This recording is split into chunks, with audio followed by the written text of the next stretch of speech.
Assalamualaikum. Waalaikumsalam. Batanya stek Pak. Iya. Apa kau ikut rumah Mak Datuk Perpati ya? Iya betul. Beliau ada? Kamu sendiri? Kebetulan. Perlu jambo? Iyo Mak. Ya silakan masuk. Jadi? Duduk. Terima kasih. Siagaran ya?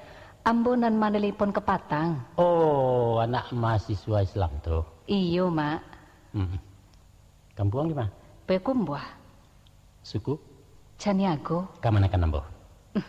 Walaupun kita balain daerah, tapi asah tu sabi urun Ciniago kemanakan untuk Perpati ya? Kalau itu tapi bana ambo memanggil mama kan? Tapi mana? Apa bah? Iko mama, kamang ganggu mama sekete. Nanda bah ada? Lah boleh ambo menyampaikan mukasih mak? Silakan. Macam iko mama. Ambo sedang madukan penelitian tentang hubungan antara adat jo agama. Oh iya? Temanan ambo pilih aplikasi adat basandi syarak, syarak basandi kitabullah dalam masyarakat Minangkabau. Rencak tuh. Tapi sesudah dimulai mengumpulkan bahan-bahan, tibo karaguan ambo mak. Rasanya kelayakan masalah adat kurang akurat untuk sebuah kajian ilmiah. Oh itu.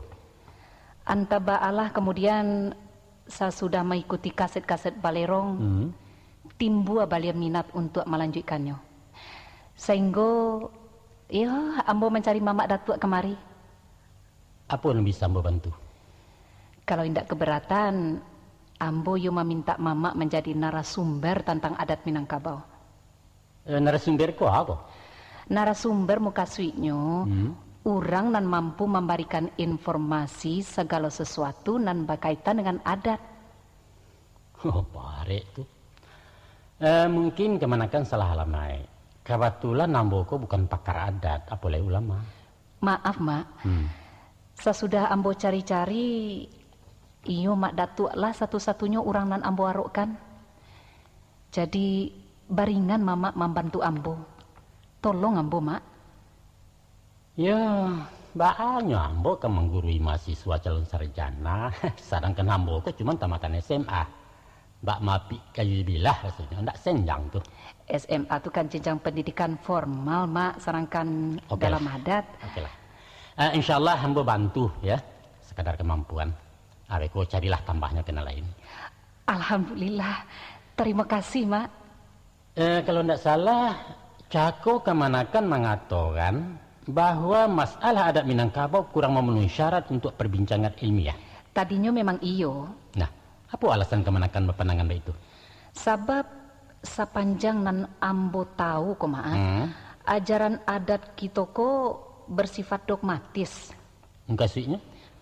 Suatu paham nan tidak realis, batele-tele dan melawan logika. Malah kadang-kadang ada kesan sebagai ajaran pembodohan. Umpamanya? Banyak. Salah satunya pendangkalan ajaran Islam. Padahal doktrin adat itu sendiri adalah adat basandi syarak, syarak basandi kitabullah. Iya. Tapi ternyata pengamalannya bertentangan dengan syariat Islam. Jadi adat Minangkabau indak lagi relevan untuk masuk kini. Entah kok untuk umat terbelakang tempo dulu. Sampai kini kemanakan masih beranggapan demikian? Untuk sementara iyo. Baiklah. Merupakan setiap hak orang untuk menilai dan berpendirian tentang sesuatu paham.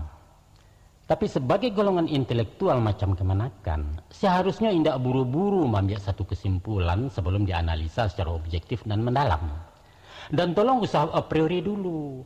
Bebaskan diri dari perasaan pro dan kontra sehingga sampai menemukan hasil kajian yang murni. Baswo ayah dan janiah saya nalandai. Itu bana mau kasih kedatangan ambo kamari, Mak.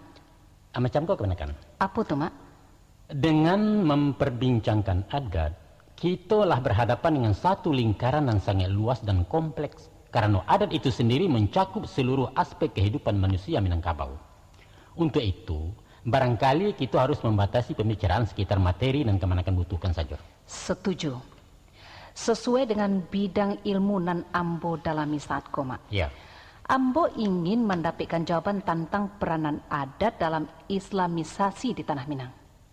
Nah, Ambo mulai dari adat Basandi Syarak, Syarak Basandi Kitabullah. Silakan. Simpel saja, Mak. Adat itu apa artinya? Peraturan. Sandi? Landasan. Nah, kalau syarak? Kumpulan hukum-hukum Islam. Kalau Kitabullah?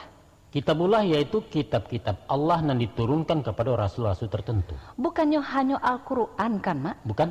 Nah, apa sebab dalam pengamalannya orang Minang tidak memakai Taurat dan diturunkan kepada Nabi Musa atau Zabur kepada Nabi Daud dan Injil kepada Isa? Bukankah itu suatu pengingkaran dari apa yang diakui? Secara redaksional mungkin, tapi tidak secara kontekstual. Coba minta keterangannya, Mak. Definisi adat Basandi Syarak, Syarak Basandi Kitabullah ialah bahwa aturan-aturan adat Minangkabau takluk di bawah syariat Islam dan dibawa oleh Muhammad. Kalau baik itu tidak sesuai antara lafaz dan makna. Ajarannya mengatakan Kitabullah, sedangkan pengamalannya cuma Quran. Sebagai mahasiswa Islam, kemanakan pasti tahu bahwa 3 kitab terdahululah disarikan dalam Quran. Maka Kitabullah yang dimungkasi di siko tak lain adalah Quran itu sendiri. Itu menurut awak, tapi secara argumentasi alasan Mama Indak bisa diterima. Oke, ambo paham. Lupa kemanakan? Apa tuh, Mak? Bahwa dalam menafsirkan suatu ayat bukan hanya mengandalkan ilmu balaghah, tapi juga asbabun nuzul, sabab-sabab turunnya ayat. Begitu juga halnya dengan pepatah petiti sebagai ayat-ayatnya adat. Nah, mari kita tinjau historis adat Basandi Syarak, Syarak Basandi Kitabullah. Pada awal adat Basandi Syarak, Syarak Basandi Kitabullah dideklarasikan di Bukit Marapalam tahun 1833 oleh ampek komponen masyarakat Minangkabau, yaitu golongan adat yang diwakili kerabat kerajaan Paguruyuang, golongan cendekiawan diwakili politisi padri, golongan paripaga oleh para panglima anak buah harimau nan salapan, dan golongan agamo dari seantero Tanah Minang. Nah, dari pihak orang agamo indak surang pun hadir nan namanya pastor, pendeta, uskup atau rabi selain hanya ulama-ulama Islam, sebab waktu itu orang Minangkabau tidak mengenal Kristen dan Yahudi. Paham? Kalau begitu, mangga kok indak dikatakan saja adat Basandi Quran? Kan beres. Itulah hinyo Minangkabau kemanakan. Sastra Minang itu unik dan ruwet sebagaimana juga karakter manusianya. Apa kira-kira kemanakan? Masalah pengertian Kitabullah jadilah dulu. Kini kita beralih kepada kata sandi. Tadi Madatuk mengatakan bahasanya sandi itu landasan. Betul. Nah, tolong dipajale keterangannya. Baik. Untuk menjaga kondisi bangunan rumah gadang, maka di setiap tapak tiang-tiangnya dipasang batu minyak nandata dan kareh supaya tagaknya rumah menjadi mantap. Artinya rumah diumpamakan adat dan sandi dimisahkan Islam. Yo. Nan manan dulu adat juga kamu. Dulu adat. Bako begitu. Nah, Islam baru masuk ke Tanah Minang pada awal abad ke-12 Masehi. Sedangkan di abad ke-3 Masehi masyarakat Minangkabau lah tersusun rapi dengan adat istiadatnya. Iko satu bukti kalau jalan pikiran orang Minang itu tidak logis. Mana mungkin dahulu bangunan dari pondasi itu kan mustahil, Mak. Apa nan mustahil bagi orang lain menjadi mungkin di Minangkabau. Bako bantu tu, Mak. Kalau proses pembangunan rumah gedung memang dahulu pondasi dari bangunan. Tapi arsitektur rumah gadang membuatnya tabalia. Yaitu wakatu maraki pakayu nalah tagak di posisinya masing-masing. Maka tunggak-tunggaknya sanganyo digantung tidak menyentuh tanah. Barulah sesudah sempurna tagak karang ke rumah disusulkan batu picak sebagai pondasi. Di mana tak indah logisnya? Katanya Mama Stek. Oh, baik itu. Ayo betul.